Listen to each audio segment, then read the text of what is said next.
सुप्रभात विद्यार्थियों। आज क्लास 12th का ऑनलाइन क्लासेज हिंदी कैकेयी का अनुपात पढ़ेंगे, जिसमें मैथिली शरण ने कैकेयी के अनुपात में भरत का पश्चाताप और भरत के पंचकुटी में जाकर मिलन की कथा का वर्णन है, जिसमें आप देखेंगे। इन पंक्तियों को आप लोग ध्यानपूर्वक इसे सुनिए और समझिए। तदंतर बैठी सभा उजट के आगे, नीले वितान के तले दीप बहु जागे। टकटकी लगाए नयन सुरों के थे वे, परिणामों उत्सुक उन भतूरों के थे वे। उत्फुल करौदी कुंज वाई रह रह कर, करती थी सबको पुलक पूर्ण मह मह कर। वह चंद्रलोक था कहाँ चांदनी वैसी, प्रभु बोले गिरा गंभीर निर्निधि जैसी। तदंतर बैठा सभा उटच के आगे। इस पंक्तियों में देखेंगे कि प्रस्तुत पद्यांश से पंचवटी की प्राकृतिक छटा का मनोहरी वर्णन किया गया है। प्राकृतिक के सौंदर्य का यह वर्णन उस क्षण का है जब यहाँ भरत सहित अयोध्या के वासियों को श्री राम से भेंट करने हेतु रात्रि सभा का आयोजन किया जाता है, जिसमें व्याख्या में आप देखेंगे कि भरत सहित अयोध्या वासियों के पंचवटी पहुंचने के पश्चात रात्रि में श्री राम की कुटियों के सामने सभा बैठ गई, जिसे देख ऐसा आभास हो रहा था कि मानो आकाश रूपी मंडल के नीचे बहुत से तारे रूपी दीपक जगमगा रहे हों। बहुत सारे दीपक रूपी तारे बहुत से जगमगा रहे हों। सभा में लिए जाने वाले महत्वपूर्ण निर्णय का परिणाम जानने के लिए उत्सुक देवतागण भी एक टक नजरे गड़ाए हुए थे। सभी इस बात को लेकर भयभीत थे। इस बात को लेकर भयतुरो मतलब भयभीत थे कि कहीं भरत के आगमन का श्री राम कुछ और ही अर्थ न निकाल कर कोई कठोर निर्णय न ले ले। उत्फुल्लित करौदी कुंज वाय रह रह कर, और उत्फुल्ल करौदी कुंज अर्थात फूलों के बागीचे। यहाँ पर प्राकृतिक के सौंदर्य का अनुपम था। खिले हुए करौदे फूलों से भरी हुई बगीचों से रह रह कर आने वाली मंद मंद शीतल व सुगंधित पवन वहीं उपस्थित लोगों को पुलकित कर रही थी, आनंदित कर दे रही थी। वहाँ ऐसी मनोहर चांदनी छिटक रही थी जिसका अन्यत्र मिलना दुर्लभ है। वह सभा चंद्रलोक सी प्रतीत हो रही थी। वह सभा कैसी प्रतीत हो रही थी? जैसे चंद्रलोक सी सभा हो, ऐसी प्रतीत हो रही थी। अलौकिक दृश्यों से परिपूर्ण उस शांत सभा में श्री राम के ने सागर सदृश अति गंभीर स्वर में बोलना प्रारंभ किया। अर्थात यहाँ पर दिया गया है प्रभु बोले गिर गंभीर निर्दय, अर्थात राम ने समुद्र जैसे गंभीर स्वभाव वाले प्रभु सभा को संबोधित करना शुरू करते हैं।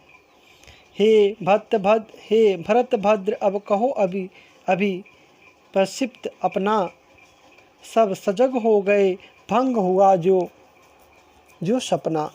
हे आर्य रहा क्या भरत अभी प्रक्षिप्त, अब भी मिल गया अकंटक राज्य उसे जब तब भी। कहते हैं हे भरत अब कहो अभिशप्त अपना।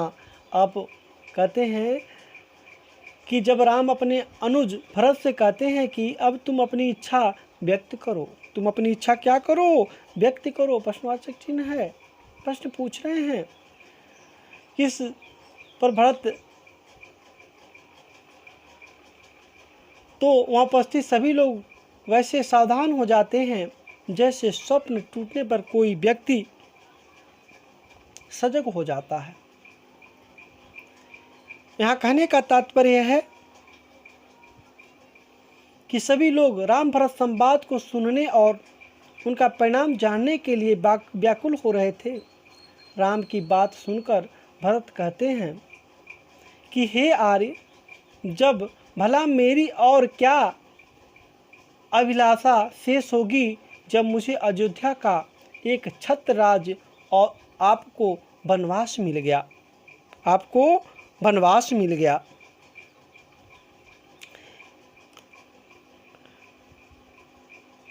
पाया तुमने तरुतले अरण्य बसेरा, यह रह गया अभिशप्त से तप्त क्या मेरा। पाया आपने, तुमने, आपने क्या पाया? तरुतले अरण्य बसेरा, इस जंगल में, अरण्य जंगल का परिवाची है, कि तले इस पेड़ के नीचे आप एक कुटिया बनाकर रह रहे हो और मुझे एक छत्र अयोध्या का राज मिल गया है और शेष क्या मेरी इच्छा रह गई है, अर्थात और मेरी इच्छा क्या हो सकती है। तनु तड़प तड़प कर तप्त तात ने त्यागा, क्या रह गया अशब्द और तथापि अभागा। कहते हैं अपने आप को, भरत अपने आप को इतना गिरा लेते हैं कि अपने आप को अभागा कहते हैं कि हे पिताजी ने भी दुख में तड़प तड़प कर प्राण त्याग दिए, ऐसे में भला इस अभागे की और कौन सी चाह और इच्छा रह गई है, और कौन सी इच्छा शेष रह गई है। इस प्रकार भरत ने दुखपूर्वक शब्दों में राम के सम्मुख अपनी मनोदशा को व्यक्त कर दिया। उन्हें राम, लक्ष्मण और सीता के पेड़ के नीचे वन में निवास करना अत्यधिक कष्ट पहुंच रहा था कि वह अयोध्या का राजा कभी राजमहलों में रहने वाला एक पेड़ के नीचे एक कुटिया बनाकर इस जंगल में रह रहा है। यह चीज़ देखकर भरत को बड़ा ही कष्ट होता है और कष्ट के अपने भावों के माध्यम से कहते हैं कि हे आर्य, और क्या मेरी मनोकामना रह गई है, क्या इच्छा रह गई है कि पिता ने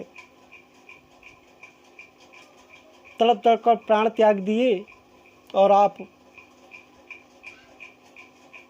इस वन में एक कुटिया, एक पेड़ के नीचे आकर बनाकर वनवास, 14 दिन के वनवास आपको मिल गया, और मेरी इच्छा क्या रह गई है।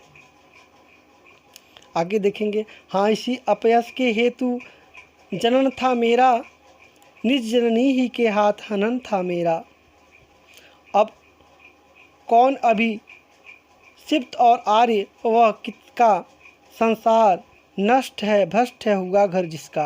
कहते हैं हाँ, इसी अपयश के हेतु जनन था मेरा। कहते हैं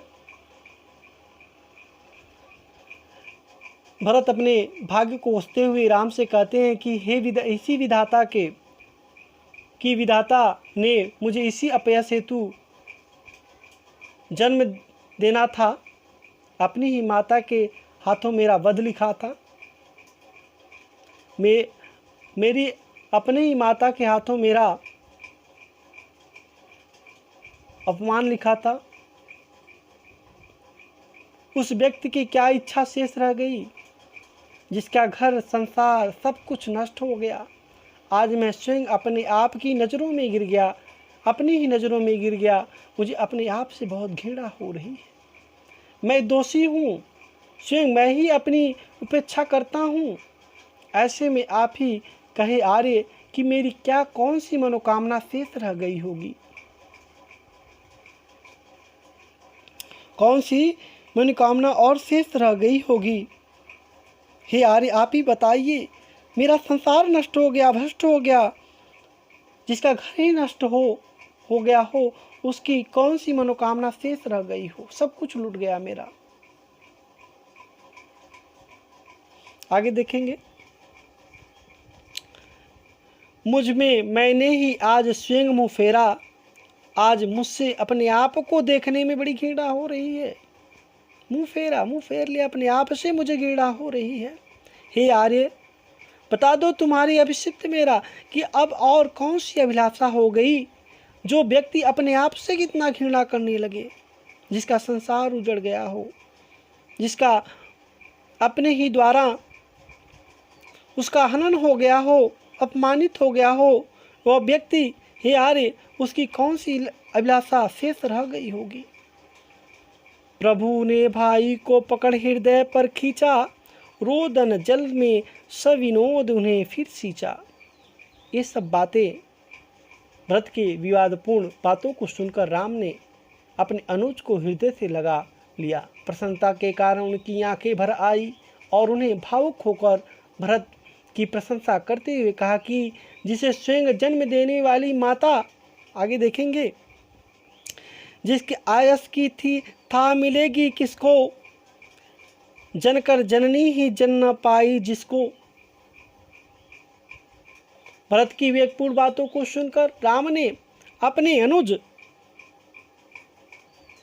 को हृदय से लगा लिया। प्रसन्नता के कारण उनकी आंखें भर आई और उन्होंने भावुक होकर भरत की प्रशंसा करते हुए कहा कि जिसे स्वयं जन्म देने वाली माता ही न समझ सकी, भला उसके हृदय की गहराई को कौन समझ सकेगा, अर्थात इसे कौन समझ सकेगा।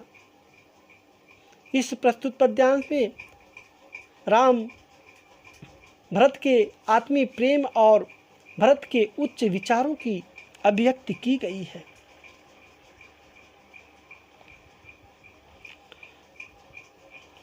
अगली पंक्ति,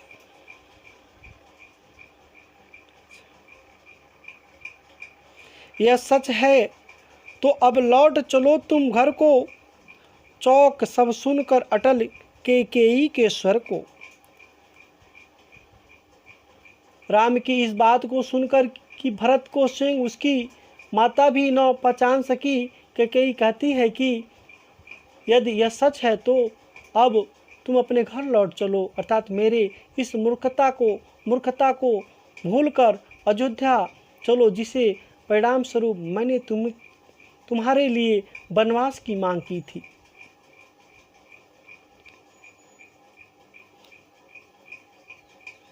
सबने रानी की ओर अचानक देखा, वैधव्य तुषारवित्या तथ्यथा विदु लेखा। कैकेयी के मुख से दृढ़ स्वर की कही गई इस बात को सुनकर सब विस्मय आश्चर्यचकित हो गए और अचानक उनकी ओर देखने लगे। उस समय विधवा रूप में श्वेत वस्त्र धारण कर वे ऐसी प्रतीत हो रही थी कि मानो कुहरे ने चांदनी को ढक लिया। वो ऐसा लग रहा था कि कैकेयी की जो रूप था वह विधवा रूप में श्वेत वस्त्र धारण कर वे ऐसी प्रतीत हो रही थी कि मानो कुहरे ने चांदनी को ढक लिया हो।